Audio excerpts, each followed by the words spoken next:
while it all went quiet before downstairs, I was just scanning the remote control, trying to find something to watch while I was everybody else was elsewhere in the house. And I suddenly remembered that I think Designated Survivor, something I was into a couple of years back, got taken up and carried on with the third season. So I was just trying to figure out where I was up to with it.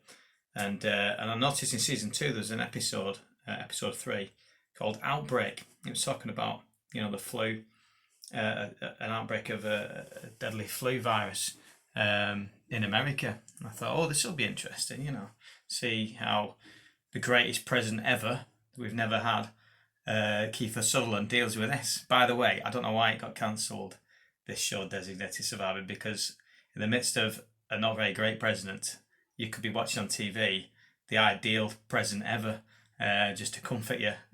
Imagine what the world could really be like if you lived in America. So I thought, yeah, let's see how he deals with this. And it was a great episode, but I could not believe the coincidence, because there's 3 story threads running in it, and a lot of TV shows have 3 story threads, don't they, that they keep going back to. And the second story thread was of an argument over a statue that is of someone who was involved in the slave trade, which is exactly what's going on now. And I was like, how can these 2 things both be merged together so coincidentally in one episode? And that's exactly what's going on in the world right now with the racism going on and the coronavirus outbreak. I just couldn't believe it. So I was intrigued as I was watching this. Really, really intrigued. I should watch episode 4 and find out what's coming next, shouldn't I? But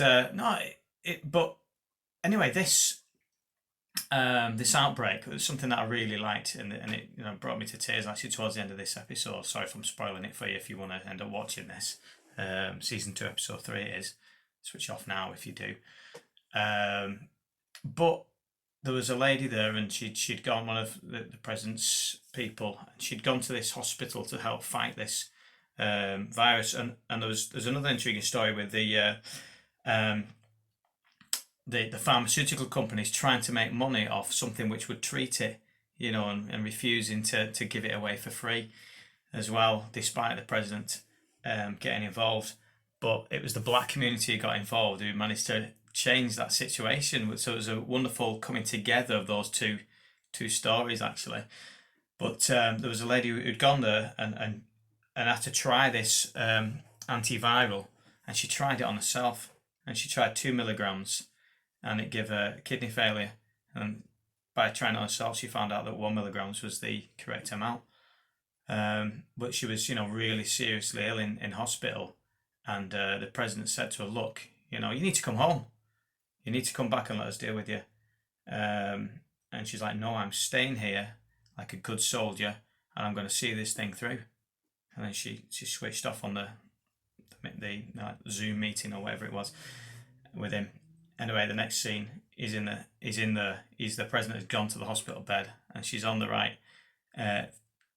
He's actually took her out, and he's overridden the situation, and she was like, I told you I had to stay and fight. And he just said to her, look, just see me as a general who will not leave any of his soldiers out on the battlefield. And that was the moment that brought me to tears, because it just reminded me of those who are the Lord's, those who belong to him. No matter what is going on in this crazy world at the moment, we can know that he's a general. God is a general who is not going to leave any of his people on the battlefield. Praise God.